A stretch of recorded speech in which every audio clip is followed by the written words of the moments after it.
Hai murid-murid yang cikgu kasihi. Kali ini kita akan teruskan video kita. Kita akan belajar pendidikan moral tahun 4 di unit 2, baik hati. Okey, tajuk kita kali ini ialah sikap prihatin amalan mulia. Apakah maksud prihatin? Prihatin membawa maksud mengambil berat atau mengambil tahu dalam sesuatu perkara. Prihatin terhadap jiran. Baiklah, prihatin terhadap jiran ialah sebagai seorang jiran, kita perlu mengambil berat atau mengambil tahu tentang jiran kita. Apa yang kita perlu ambil tahu? Ya, kita perlu ambil tahu siapa, latar belakang, pekerjaan dan juga keluarga. Jadi kita perlu kenal jiran kita, siapa jiran kita dan kampungnya di mana ataupun jiran kita tu apakah pekerjaannya dan berapa ahli keluarganya. Sekurang-kurangnya kita tahu kehidupan jiran kita itu. Jadi jika kita bertemu, kita akan kenal jiran kita. Jiran kita, ini anak dia ataupun ini ibu dia. Dan kita tentang pekerjaan, kita akan tahu sebelah pagi jiran kita tak ada sebab pergi kerja. Tentang latar belakang ni, kemungkinan jiran kita tak ada bercuti balik kampung. Jadi kita tahu jiran kita balik kampung di mana. Jadi rumahnya tak ada siapa, kosong. Jadi kita akan prihatin tentang jiran kita. Itulah yang cikgu maksudkan. Mari kita tengok sikap prihatin amalan yang mulia. Kita akan tengok baca dan hayati cerita di buku teks kamu di muka surat 10 dan juga 11 tentang kisah Juhar, Mukesh dan jirannya. Okey, baiklah. Kamu lihat gambar ini, Mukesh dan Juhar sedang berbual. Juhar dan Mukesh hidup berjiran. Ayah Mukesh lumpuh akibat kemalangan. Okey, nampak tak dekat kerusi ni ayah Mukesh? Sejak itu, keluarganya hilang punca pendapatan.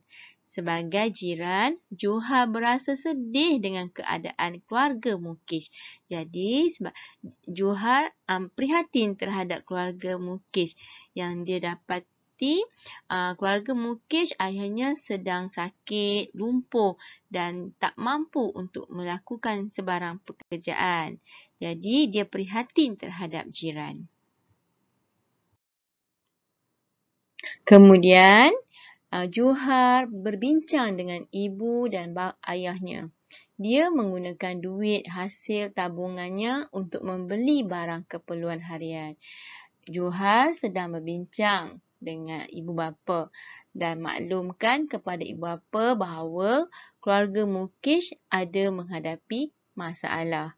Jadi Juhar hendak membantu keluarga Mukesh. Kemudian mereka bersetuju untuk membeli barang keperluan tersebut dan memberi kepada keluarga Mukesh. Nampak tak dalam gambar ni? Dia berbincang nak beli barang keperluan harian. Kemudian dah beli. Ayah Juhar bersama Juhar memberi makanan keperluan harian ini kepada keluarga Mukesh. Juhar, yang penting sekarang ni, Juhar berasa gembira kerana dapat membantu jirannya. Inilah perasaan yang kita hadapi apabila kita prihatin terhadap jiran. Okey.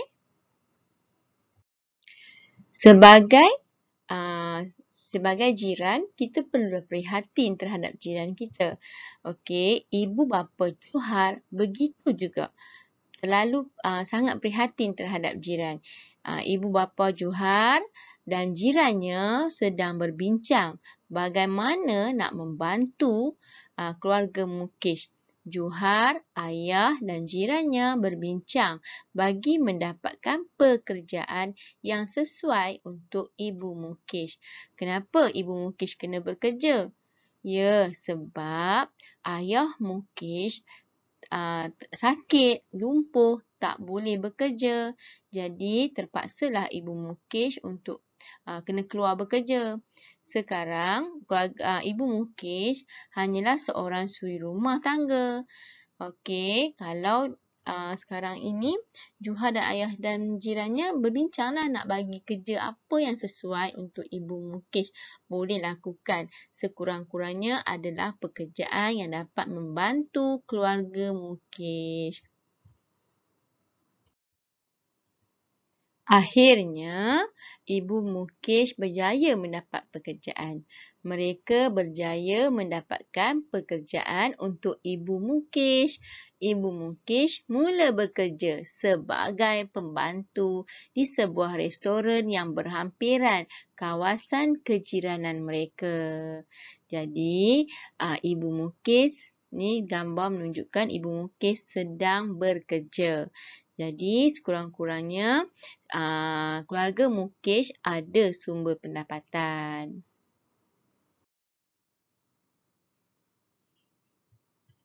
Akhirnya, kehidupan keluarga Mukesh bertambah baik. Mereka berterima kasih kepada Johar dan jiran yang membantu. Hubungan mereka sebagai jiran bertambah erat. Okey, sebagai jiran, kita perlulah prihatin macam Johar dan keluarganya. Mereka prihatin dengan jiran mereka. Mereka dapati keluarga jiran mereka menghadapi masalah. Jadi mereka bantu dapatkan pekerjaan dan memberi barang keperluan makanan dan hubungan secara tak langsung, hubungan keluarga Johar dan juga keluarga Mukesh semakin bertambah erat. Jadi, adakah kalau kamu di tempat Johar, adakah kamu berasa gembira? Baiklah murid-murid, mari kita bincang sedikit tentang kebaikan kita menjadi prihatin terhadap jiran. Ada ke kebaikan ya? Ya, tentu ada. Antaranya ialah kita mudah untuk mendapat pertolongan jika dalam kesusahan. Contohnya, jika kita susah, seperti keluarga Mukesh tadi, kita dapat bantuan daripada jiran. Jadi itu adalah kebaikannya. Apa-apa kesusahan yang kita alami, kita boleh minta tolong kepada jiran. Jadi kalau kita tak kenal jiran kita, bagaimana kita nak minta tolong pada jiran kita? Betul tak? Yang kedua, semangat kejiranan membantu memupuk perpaduan. Bagaimana? Ya, semangat kejiranan yang kita wujudkan, ambil berat, ambil tahu, sentiasa prihatin, secara tak langsung dapat memupuk perpaduan. Tak kiralah bangsa, agama ataupun budaya, kita bersama-sama membuat ada semangat kejiranan. Jadi, secara tak langsung, kita akan hidup dalam keadaan yang aman, damai. Betul tak? Seterusnya, yang ketiga, menjamin keselamatan ketika kita tiada di rumah. Bagaimana ya? Ya, contohnya kat sini cikgu terangkan situasinya. Contohnya seperti kamu hendak pulang ke kampung dan kamu terpaksa tinggalkan rumah, biarkan kosong rumah kamu dalam beberapa hari. Jadi kamu tentu risau takut ada dimasuki pencuri ataupun ada apa-apa yang terjadi di rumah kamu. Sebab kamu kan tak ada di rumah, kamu ada di kampung. Jadi siapa yang akan bantu kita? Tentulah jiran kita. Kita akan maklum kepada jiran kita dan maklumkan kepada jiran yang kita akan pulang ke kampung dan kita tak ada di rumah beberapa hari. Minta jiran kita akan melihat keadaan rumah kita. Jika ada sesuatu yang berlaku, jiran kita akan cepat-cepat hubungi kita ataupun hubungi pihak yang berkuasa. Jadi, secara tak langsung, keprihatinan terhadap jiran dapat menjamin keselamatan kita ketika tiada di rumah. Seterusnya, kebaikan kita menjadi prihatin terhadap jiran ialah bergotong royong dalam aktiviti setempat seperti majlis kunduri, gotong royong di kawasan kampung dan lain-lain lagi.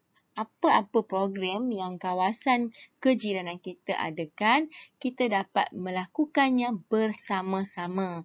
Jadi, itu menunjukkan semangat masyarakat, semangat perpaduan, semangat kejiranan. Jadi, kalau kita dalam situasi itu, kita akan rasa selamat dan bahagia, gembira tinggal di kawasan penempatan kita. Akhir sekali, kebaikan kita menjadi prihatin terhadap jiran. Kita dapat bersama-sama bertanggungjawab menjamin keselamatan setempat. Jadi, jika ada berlaku kecurian ataupun kebakaran ataupun bencana yang terjadi di kawasan setempat kita, kita bersama-sama, kita dan jiran kita akan turut sama membantu. Jadi, itulah kebaikan yang kita bila kita menjadi prihatin terhadap jiran. Jadi, contoh kat sini yang cikgu boleh beri kepada kamu. Contohnya seperti ada kecurian berlaku di kampung, di tempat kita. Jadi, kita akan bawa bincang dengan jiran kita. Cara nak selesaikan masalah. Kemungkinan kita perlu adakan pengawal keselamatan ataupun buat rondaan ataupun cuba buka grup untuk kita buat apa-apa yang kita dapat mencurigakan. Okey, cepat-cepat kita masuk ke dalam grup kumpulan kita untuk semua orang sentiasa bersedia.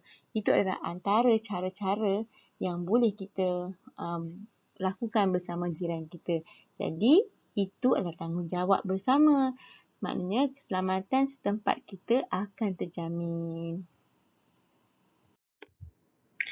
Mari cikgu kongsikan tips menjadi jiran yang baik dan disayangi. Bagaimana? Okey, yang pertama, menghormati dan bertimbang rasa. Yang kedua, berkenalan dan ambil peduli, ambil tahu, ambil berat dan juga prihatin. Bukannya kita jadi seorang yang busybody ataupun jaga tepi kain jiran kita. Yang ketiga, berkomunikasi secara berhemah. Cakaplah baik-baik dengan jiran kita. Okey, jika 3 perkara ni kamu lakukan, maknanya kamu akan menjadi jiran yang baik dan disayangi. Betul tak? Baiklah, berdasarkan cerita yang cikgu bacakan tadi di buku teks tentang Juha dan Mukesh yang hidup berjiran. Jadi, tips macam mana kita nak jadi jiran yang prihatin? Baiklah, kesimpulan dekat sini kita boleh cakap, kita perlu peka dengan situasi ataupun perubahan jiran. Seperti Juha tadi, dia dapati ayah Mukesh telah lumpuh kan. Jadi, hilang sumber pendapatan. Okey, yang kedua, kita menjadi pendengar yang baik. Kamu dapati dalam cerita tadi, Mukesh mengadu pada Juha tentang keluarganya kan. Maka kita jadilah seorang pendengar yang baik. Yang ketiga, sentiasalah menghulurkan bantuan atau sokongan jika jiran menghadapi masalah. Maknanya sekarang ni jika kita dapati jiran kita ada masalah ataupun sebarang aduan yang diberitahu pada kita, marilah kita bantu dia. Kita beri sokongan, cuba untuk selesaikan masalah dia. Jika kita tak mampu buat sendiri, kita ajaklah jiran-jiran lain bersama. Okey? Baiklah murid-murid. murid yang cikgu kasihi, sampai sini sahaja video kita kali ini tentang sikap prihatin amalan mulia. Nanti kita akan sambung lagi tentang kemahiran yang lain. Masih lagi tentang jiran dan sikap prihatin. Jadi cikgu ucapkan terima kasih kerana kamu sudi mendengar hingga ke akhir video ini. Dan kita akan jumpa lagi di video yang seterusnya. Sebelum itu, kamu jangan lupa subscribe di channel cikgu. Terima kasih. Jumpa lagi. Bye.